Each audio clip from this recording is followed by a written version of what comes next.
By the beginning of 1966, Ronnie Kray was convinced that the twins remained invincible.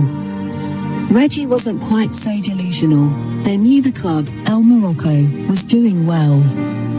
Their protection racket still brought in the cash. The various frauds they got involved with were mostly lucrative.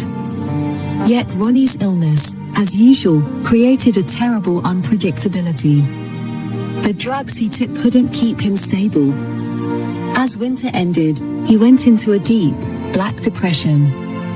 It got so bad he returned to live at Valence Road so that Violet could keep an eye on him. This might have been helpful, had it not been for a chance remark from one of Ronnie's associates who was visiting him at Valence Road. The man was probably trying to curry favor with Ron. That was how it went with the twins. Tiny morsels, tidbits, and information were passed on to them all the time. A verbal Twitter feed where the consequences could be lethal. On hearing that a minor East End villain called George Cornell had been seen in a local pub, The Blind Beggar in Whitechapel High Street, a horrific scenario ensued. Effectively, George Cornell was an old adversary of Ron's from many years earlier. On one occasion, Cornell had beaten Ronnie up very badly, something Ron would never forget. Nor had he overlooked a more recent story told him by another henchman, which was that Cornell had been overheard calling Ronnie a fat poof. Paranoid and hyperactive, the news that Cornell was close by sent Ronnie into a frenzy. In his crazed mind, he was consumed by the fear that Cornell was out to kill him, so he decided that he'd better sort him out once and for all. Within a short space of time he'd retrieved his 9mm German Army Luger automatic from its hiding place under the floorboards. Then he and Reggie went for a drink at the Lion Public House in Stepney. As they left the pub, Ronnie propelled two of his minders, Ian Barry and John Scotch Jack Dixon, into a car en route to the Whitechapel Road and in the direction of the Blind Beggar. Once outside the pub, Ron alighted, told the others he would only be a few minutes and asked Ian Barry to go into the pub with him. It was early evening, the 9th of March, and the Blind Beggar was half empty. Cornell was seated at the bar, his first pint of the night on the counter before him. And it was all over in a matter of minutes. Ian Barry strode into the pub, firing a warning shot at the pub ceiling. Behind him, holding his gun, came Ronnie. He marched up to Cornell and shot him at point-blank range, directly into his forehead. As the victim tumbled to the floor, Barry and Ron marched out and into the waiting car and were driven off into the night, a completely senseless crime. When Ron, on a distressingly manic high from the killing, told his twin what he'd done, Reggie went potty. All his hard work had been for nothing. His worst fears were coming true. His brother had committed the ultimate crime, which would drive everything they'd achieved away from them. And it would directly propel them into a prison cell for life. Had Ronnie killed Cornell a year or two beforehand, he'd have faced the hangman's noose. The death penalty for murder was only abolished in England in November 1965. Later, when they all continued drinking in a pub in nearby Walthamstow, a news item came on about the shooting in the Blind Beggar. The man who had been shot had died on the way to hospital. "That's good," Ron said. "Dead men can't speak." Yet when Reggie had stopped cursing his brother, he still did what he always did, a well-organized mop-up job. He told Violet that if the police came to the house, to say nothing.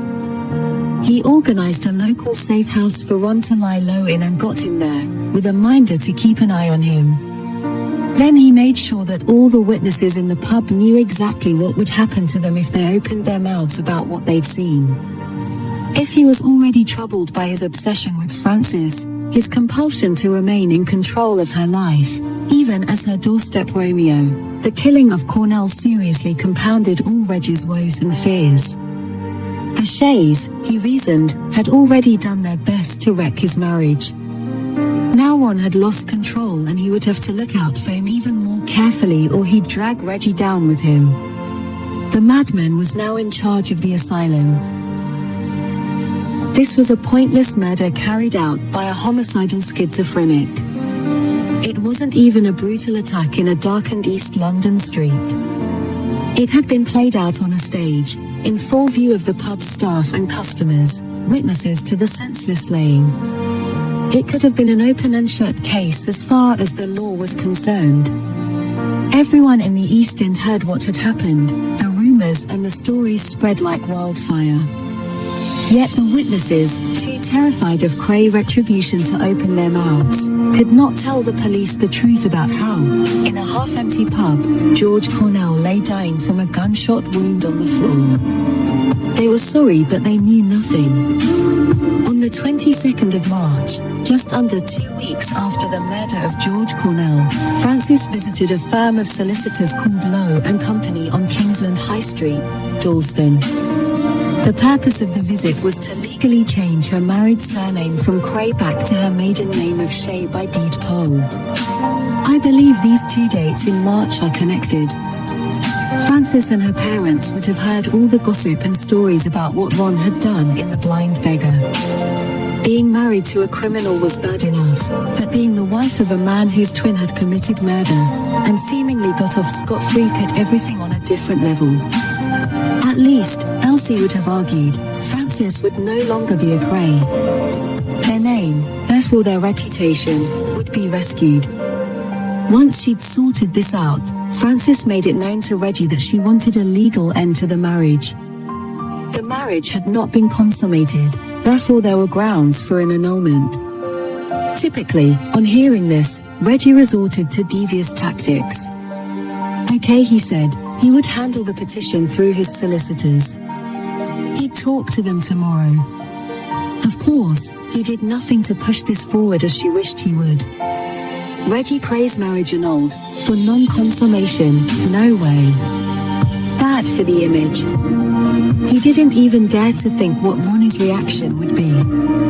Yet the death of George Cornell, while not directly connected to Reggie, told the Shay family, in no uncertain terms, that what they were dealing with had now gone way beyond anyone's control, including the law. The name change was merely a sad attempt to disassociate themselves from it all, to save the family from being besmirched by the twins' reputation. In the end, alas, this didn't work. Reggie Kray was far too cunning, as future events would demonstrate. There were other consequences as a result of the Cornell killing. That summer, there was a noticeable decline in the twins' fortunes. As much as Ronnie loved reliving the moment when he shot Cornell, there are ugly stories that he told people he reached orgasm when he pulled the trigger, and while he had convinced himself that his status as a gangster was now elevated by the murder, not everyone that did business with the twins saw it the same way. He'd pushed the boundaries way too far. Some of the twins' valuable minding contracts with club owners ended abruptly, with a big payoff, of course. Other business started to drain away. Ever mindful of their reputation, Ron started to scheme, to dream up ways to retrieve their standing, show themselves to the world as a force for good again. Yet again, his fantasy world took over. And in the midst of all this, Reggie ran between the two situations, trying to cope with Ronnie's mania and worrying about the health of his estranged wife. Despite all his efforts, he'd even persuaded her to take a short weekend trip with him, that spring, to Devon, where they visited the twins' old friend Frank Mitchell in Dartmoor prison. Frances remained, as she had been for some time, extremely nervous. There were bad headaches and frequent spells of bleak depression. She was now more or less dependent on her medication. The smallest thing could upset her, have her reaching for her packet of pills, legally prescribed by the doctors and now a consistent feature in her life. She was in a bad way. This visit to Mitchell, or the Mad Axeman as the press eventually dubbed him, took place partly out of Reg's loyalty to a fellow criminal but also because Ron had begun to draw up a plan designed to restore themselves in the world's eyes as good guys. Put simply, the plan was to help Mitchell escape from Dartmoor, get him into hiding in London and then, via the huge publicity their involvement in his escape would attract, their efforts would convince the authorities to release Mitchell. The former convict would then be free, and the world would know the twins could do virtually anything they wanted. It would enhance their prestige, give them even more power. The crazy plan, which preoccupied Ron throughout 1966, did eventually culminate in a very public and almost laughably easy escape from Dartmoor. However, it went badly wrong after that, resulting in the killing of Frank Mitchell. Once in hiding, Mitchell had proved difficult to control. Tragically, this resulted in his disappearance, by order of the twins, on Christmas Eve 1966. The police were never able to prove, beyond doubt, the full details of Mitchell's slaying. The body was never found. In 1996, Freddie Foreman admitted in his biography, Respect, that he and another gunman, Alfie Gerard, had killed Mitchell, as a favor to the twins. In 2000 he repeated his confession in a TV documentary. Because Foreman had already been acquitted of the deaths of both Mitchell and Tommy Ginger Marks, in the 60s, under the former double jeopardy rule, an English law that meant at that time that no one could be tried twice for the same crime, he was not prosecuted for the Mitchell crime, nor was there sufficient evidence to prosecute him for perjury. But all this lay ahead. Francis's problems had clearly worsened dramatically. In June 1966, she was admitted to a psychiatric ward at the then Hackney Hospital in Homerton High Street. The Hackney, which was closed down in 1995, was one of the largest NHS general hospitals in London at the time. Francis had already seen a psychiatrist at the Hackney Hospital the year before as an outpatient. But now the psychiatrist had decided it would be better for her if she was treated there as an inpatient. It is not clear whether this was because Frances had already experienced some sort of breakdown prior to admission, or whether she had talked of attempting suicide in one of her visits in the psychiatrist at the hospital's outpatients department. But she ended up staying in the hospital's psychiatric ward from June until September 1966. Michael, or Mick, Taylor is a 69-year-old divorced pensioner who grew up in London's East End and still lives there. Known locally as the sartorialist because of the way he always smartly tricks himself out, he is one of the area's more colourful characters, a living reminder of the old days of the district. We had coffee together in the now ultra-fashionable Brick Lane where he told me his story of the time he too was a young psychiatric patient at the Hackney Hospital during the World Cup victory summer of 1966. He told me, in some detail, how he found himself falling for a lovely young woman who was being treated on the same ward. I was 21 at the time and I'd had a nervous breakdown, he recalled. I'd suddenly cracked up after a family bereavement. They diagnosed me with a nervous disability. I didn't remember much about how I got there, but I wound up in the Hackney Hospital for 16 weeks.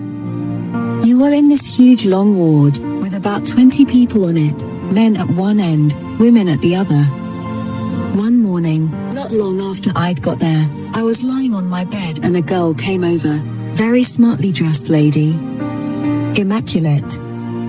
At first glance, I thought she was one of the doctors, because of the way she dressed and spoke to me. She was so nice. She asked me about how I came to be there and said she was the same as me. She told me, if you do what they tell you, you'll get better. She told me she'd already been there for over a week. That was the start of Mick's friendship with Frances. When she went back to her bed, I went to see the matron, who had an office on our floor. She told me, that young lady is Reggie Kray's wife. I thought I'd better tell you. Hospital friendships tend to develop quite quickly and this was no exception. They were both around the same age, from local working class backgrounds, in the hospital for similar reasons. They were not in a locked or secure ward situation. The psychiatric patients in this ward were free to go outside the hospital if they wished, the only proviso being that they had to return on time for their medication and their meals. In those days, the Mental Health Act of 1959 permitted considerable discretion on the part of the hospital consultants as to how patients were managed, and changes to the Act, focusing on patients' rights, were not introduced until 1983.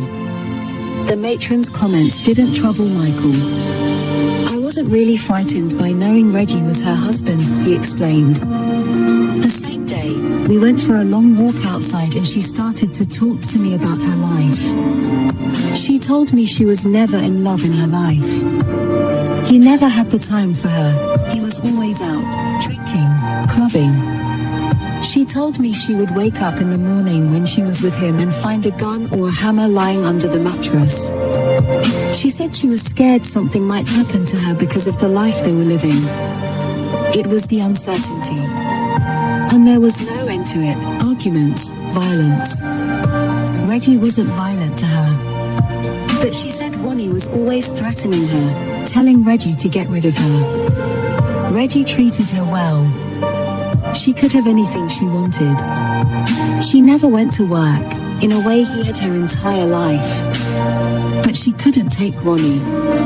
Him and Reggie had to be together all the time. They were a fighting force. During those weeks in the hospital, Taylor said they were both given shock treatment, ECT, electroconvulsive therapy, as well as drug treatments 4 times a day. They'd give us drugs like Valium. The drugs made you docile. You saw a psychiatrist every 2 weeks. I had to sit in front of a group of people who would interview me, ask me questions. I had shock treatment twice. I didn't like it. You didn't really know yourself for a couple of hours until the effect wore off. My hair was pretty long then and her hair was long and shiny. A kind of glue was used when they put the electrodes on your head, so that afterwards part of your hair was stuck together. She managed to get it off. She really cared about herself, her appearance. One week I remember her having it twice, then once the following week, but I think she had it more than that, over 5 or 6 weeks. She said it made her forget about the life she was living. She was so scared. Nick Taylor also recalled that Frances had confided that nothing had ever happened with Reggie. They never consummated the marriage. I felt so sorry for her. She was a good-looking girl, small, cuddly, warm. I can still see her now, wearing a bright red jacket with a tartan skirt with black slingbacks, quite high. The shoes cost a lot of money. All her clothes were immaculate. She told me she was going to go in for a divorce. She was going to sort that out. The marriage was over. There was never any love there. She told him, Taylor explained, that she wasn't scared of Reggie but of Ronnie. Why he married her, I don't rightly know. She said every time they went out as a couple they were never actually together. He had to go here, there, she would be sitting there with people around her. But never her husband. Everywhere she went she'd have minders, people driving her around. At home she was either with a minder or someone else, family. She told me she was scared of Mrs. Kray. She could never do anything without her knowing. Wherever she went people would point, there's Reggie's wife. That summer, the pair wandered around the area during the day, enjoying each other's company away from the hospital ward. We'd go for a walk across Hackney Marshes for a couple of hours. We even went to the Spread Eagle pub next door, but the governor of the pub, once he found out who she was, told us to stop coming. I wanted to take her to meet my family, but they were also too scared to even meet her. Her mum would come to see her every other night for an hour or so. Her mum was very quiet, but she had a fierce look on her face. Her dad, Frank, was a quiet man too. Her brother and his girlfriend came to visit too. Sometimes they'd come on their own, without each other. I got on well with them, they seemed like very nice people. But I could see her mother didn't like me, I guess because she saw how friendly we were. On weekends they were sometimes allowed to go back home if they wished. Mick recalled the twins visiting Francis on 2 occasions. The first time they came, they talked to Francis downstairs, away from the ward. The second time, she spotted them walking into the ward from the other end and then she went a bit haywire. I remember her pushing Ronnie out of the way. Go away. Then she started crying. But Ronnie was Reggie and Reggie was Ronnie. You couldn't divide them. Ronnie made sure of that. All the staff at the hospital were aware of the friendship. They did warn me, don't do anything stupid or get involved in any way, Michael. Behave yourself, they said. And I did. I knew I had to do that from the very beginning. I was scared of the Krays. But I was a patient in Hackney Hospital. They certainly didn't make themselves busy when they came in. They came in like gentlemen. As far as Reggie was concerned, I was a mental case. They couldn't touch me. Or her. As their friendship developed, Frances confided that suicide had been in her thoughts. But she said she didn't have the guts to do it. Reggie had taken her to a Harley Street specialist, but she said the drugs he was giving her were making her worse. When she told them this at the hospital, they didn't want to know. She told me the drugs the West End doctor gave her made her high, then low, then depressed. She suffered a lot, in a way. The drugs were too powerful, mucking her head up. For all this, Mick Taylor vividly remembered the happiness of their short time together that summer. She'd buy me the odd gift, a tie, a handkerchief. Someone would always bring her whatever she needed in cash. I'd buy her the odd meal. One day we went to Bloom's in Whitechapel. Another time it was Leon's tea shop, near Aldgate Station. She was quiet, but she wasn't a stupid girl. When you talked about things, she knew what she was talking about. Part of her was quite religious. There was a church at the back of the hospital. We used to go and sit there sometimes. When you went out, she always walked on the inside as we went down the road. As a Cockney, you were taught certain things as a boy, how to behave, chivalry towards women. We respected each other. He told me the relationship gradually developed into displays of physical affection. Yet he was acutely conscious of where the lines were drawn. There was a bond between us. She made me happy. I do remember the day I first kissed her, on the grass at Hackney Marshes. I am glad I met you, I said, then we kissed. She said, I'm glad I met you too. She needed that affection. It didn't go further than kissing and cuddling. I suppose it could have happened, but I thought if I had done anything it would have been dangerous. She wasn't divorced. She said that if anything happened to him, she would have her freedom. She did have plans in her mind. We even talked about moving out of London, where no one knew us, things like that. But she never got to do anything. It never happened. A little after 3 months later, both were discharged from the hospital. She went home and I went to stay at my brother's place at the Guinness Trust, behind Moorfields Hospital, Mick continued. I missed her. Times like that in your life, you don't forget. People knew about our friendship, yes.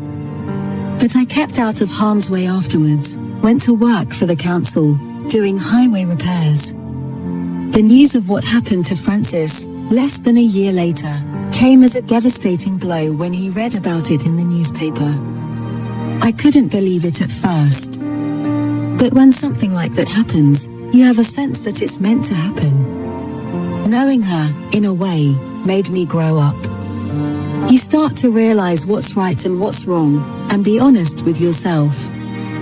For me, it shook me into getting back on track. I stopped taking the medication and got on with my life.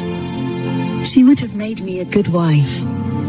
I do know that. The discovery that Frances had received shock treatment on several occasions that summer should be viewed in the context of the times. More commonly used to treat depression then, today it is only used in extreme cases, where all else has failed. Its use declined over the years as new drug treatments were introduced and were shown to be more effective and with fewer side effects. ECT has been demonized because it was overused. Some people did get chronic memory loss afterwards, explains psychiatrist Trevor Turner. Also, they used to give it without modifying drugs, which resulted in shaking, foaming at the mouth, very scary reactions, and people have retained that powerful image of it. And the idea of having electricity shot through your brain feels pretty barbarous. So it has a bad press. It was more its nature, rather than side effects, that generated its demise. It sounds like she wasn't getting better on 2 or 3 different types of medications, so a course of ECT had a 50-50 chance of helping her. What they'd have been hoping for is to get her sufficiently less depressed not to need the drugs. One side effect would be loss of memory around the time the person had it. But it would come back. Michael Taylor's account of Frances reveals a person who clearly understood her situation and was cooperative with the doctors who were treating her because she still wanted or hoped to get better. The long stay in Hackney Hospital was, in many ways, a refuge from what she was struggling to deal with, and her comment about the shock treatment making her forget the life she was living is illuminating. Not only had she admitted to Mick Taylor that she was already contemplating suicide as a way out, but also that it was obvious to her that the treatment for her depression offered various ways of forgetting for good. Yet the young woman who came out of hospital that autumn just before her 23rd birthday was, sadly, nothing like the beautiful bride of David Bailey's photos. She did lose a lot of weight after she came out of Hackney Hospital, remembered Rita Smith. I saw her in the car and, looking at her, you could tell she wasn't getting better. She was far away. Maureen Flanagan remembered seeing Frances briefly at Valence Road that autumn. On the day in question, Reggie was nowhere to be seen. Either she'd just popped in to say hello, she recalled. Or maybe Violet had been in touch, asked her round. She didn't look like the girl I'd met a few years before. She looked drawn, like someone who had just given up. It was all too much for her. She could never be scruffy or untidy, but she had no makeup, pale, white as a ghost, like a little will-o'-the-wisp, not really there. After she'd gone, I said to Violet, "She doesn't look like she's with us." "I thought that," said Violet. She looked weak, like she should be in hospital. The sad truth was that despite the efforts of the medical profession to help Frances, really, nothing had changed at all. She was still trapped in the Kray web, shunned by many out of ignorance and fear, still haunted by those weeks when she'd been chillingly exposed to the sordid truth about Reggie's way of life. As for the twins, rumors now persisted that the police were poised to arrest them for Cornell's murder. At one point the murdered man's widow, Olive, had been round to Fort Valence at night and smashed the windows, screaming at the top of her voice that Ronnie had killed her husband, much to Violet's disgust, as if her boy would do anything so bad, she tutted. Such stories were common currency in the pubs and drinking clubs of Bethnal Green and the East End. They soon got back to Ormsby Street.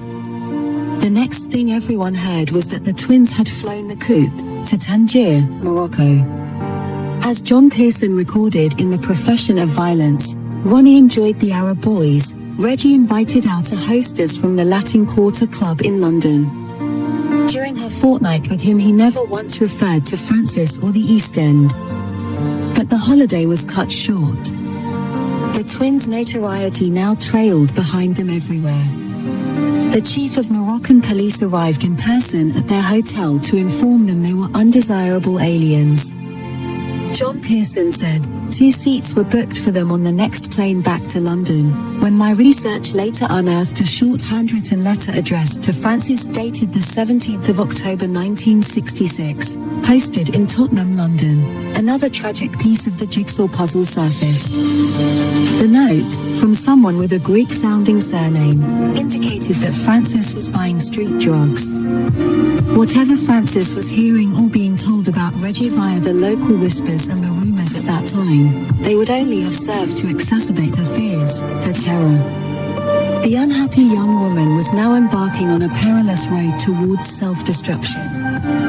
Sorry I didn't meet you last Saturday. If you want those pills, I'll see you this Saturday, the 22nd of October. I'll get them this Friday.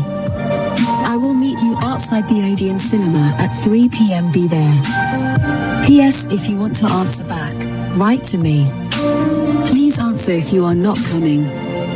The same day the note was posted, the 17th of October, Francis was admitted to St. Leonard's Hospital in Nuttall Street, Kingsland Road, as a result of an overdose of barbiturates she had taken at Ormsby Street. Frank Sr. had found her only just alive, and called the ambulance in time. Fortunately, St. Leonard's was just a few minutes away from the house. On the 20th of October, her consultant at the hospital, Dr. Jones, discharged her from Parkinson Ward and she went back to Ormsby Street. It was obvious the incident had not been a mere cry for help. She had meant to kill herself. According to John Pearson in The Cult of Violence, she said afterwards, "I've been defiled. I'm useless. What is there left for me to live for? I deserve to die." Whether she deliberately tried to obtain the street drugs for a planned suicide attempt and managed to source them elsewhere remains unknown. But as Trevor Turner pointed out, you can't stop someone buying street drugs. Most psychiatrists are quite streetwise. You have to be aware of the world as it is. So if you are prescribing drugs, even in very small amounts, in the end people can always get more. Reggie, on hearing the news of Francis's attempted suicide, had rushed round to see her at St. Leonard's. No, he was told family by hospital staff, he couldn't see his wife right now. She was far too frail. Off he went into the night, raining verbal blows on Francis's parents again and again. Like a spoilt child whose favorite toy was being denied him, he was driven back to Valence Road where he reached for the gin bottle, ranted, cursed and heaped his rage, yet again, on the chaise, his wife's innocent family. The truth was, tragedy and retribution were now about to engulf everyone. But the only retribution ahead would be that of the law.